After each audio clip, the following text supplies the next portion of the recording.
اعوذ باللہ من الشیطان الرجیم بسم اللہ الرحمن الرحیم۔ جماعت ششم مضمون اردو۔ پیارے بچوں، جو آپ کا آج کا یہ ویڈیو کلاس ہے آپ کی نسائی کتاب اردو سے، اگر آپ اپنی اردو کتاب کے پیج نمبر 49 پر جاؤ گے تو وہاں آپ کو ایک لیسن ملے گا، ایثار کا جذبہ۔ چونکہ اس لیسن کو ہم نے پہلے ہی ایک بار پڑھا ہے، آج میں نے مناسب سمجھا اس لیسن کو دوبارہ ہم دیکھیں گے کہ اس لیسن میں ہمیں کیا کچھ ملتا ہے۔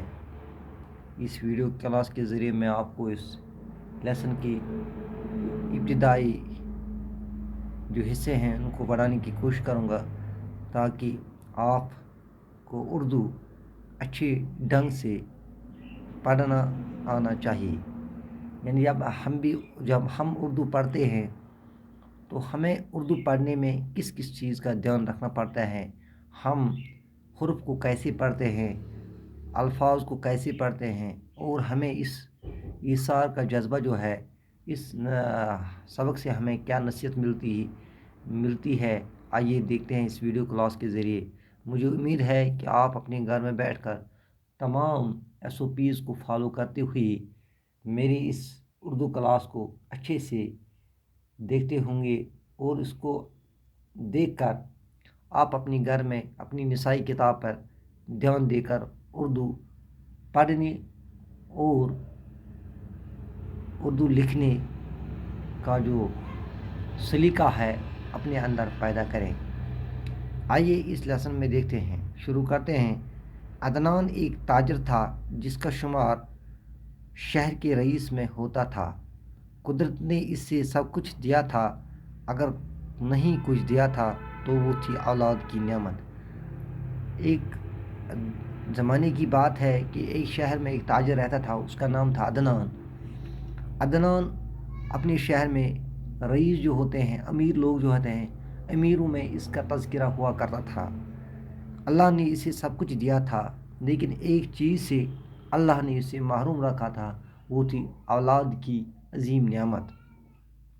شادی کے بہت سال بعد بھی اس کی بیوی شیبہ کی گود سونی تھی۔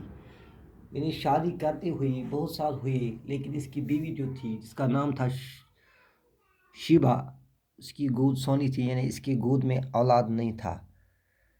اولاد کی حسرت نے اس سے کس کس در پہ دستخط نے دلوائی۔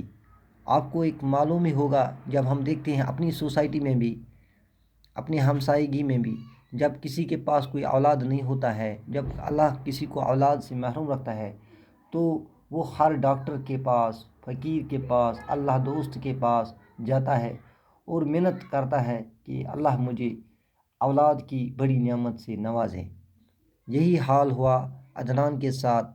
وہ ہر اس در پر دستخط دیتا رہا جس پر اس کو امید تھی کہ اس پہ مجھے شاید اولاد نصیب ہوگی۔ پیروں فقیروں کی چکر نہ لگوائے، گنڈے تعویذ کرنے پر مجبور نہ کیا، پر مراد بر آنے کی صورت پیدا نہ ہو سکی۔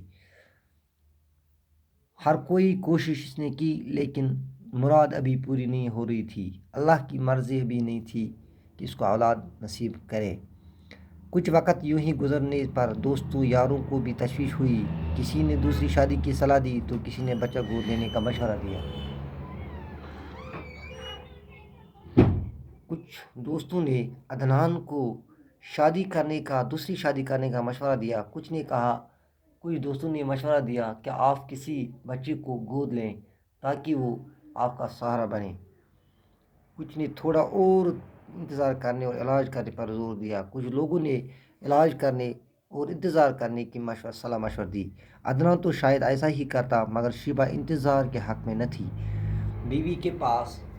بیوی زیادہ محسوس کرتی ہے کہ اگر اس کو اولاد نہ ہو، لیکن اس کی بیوی شیبہ کافی پریشان تھی، وہ انتظار کے حق میں نہ تھی۔ اس کا خیال تھا کہ انہیں اگر کچھ کرنا ہے تو فوراً کر لینا چاہیے، چاہے فیصلہ دوسری شادی کرنے کا ہو یا بچے کو گود لینے کا، انہیں فوراً کچھ نہ کچھ کرنا چاہیے۔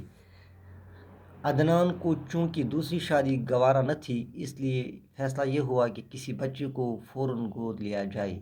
تو آخرکار یہ فیصلہ ہوا دونوں کے درمیان صلاح مشورہ کر کے کہ ہم کسی بچے کو گود لیں تاکہ میری جو بیوی ہے شیبہ، اس کی گود بھی سونی ہوئی۔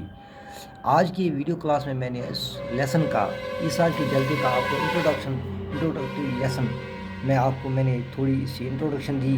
امید ہے کہ آپ اپنے گھر میں بیٹھ کر تمام SOPs کو فالو کرتے ہی اس لیسن کو اچھے سے آگے بھی بڑھائیں گے۔ جہاں بھی مشکلات ہیں میں آپ کے لیے کل حاضر ہو جاؤں گا۔ کل تک کے لیے خدا حافظ۔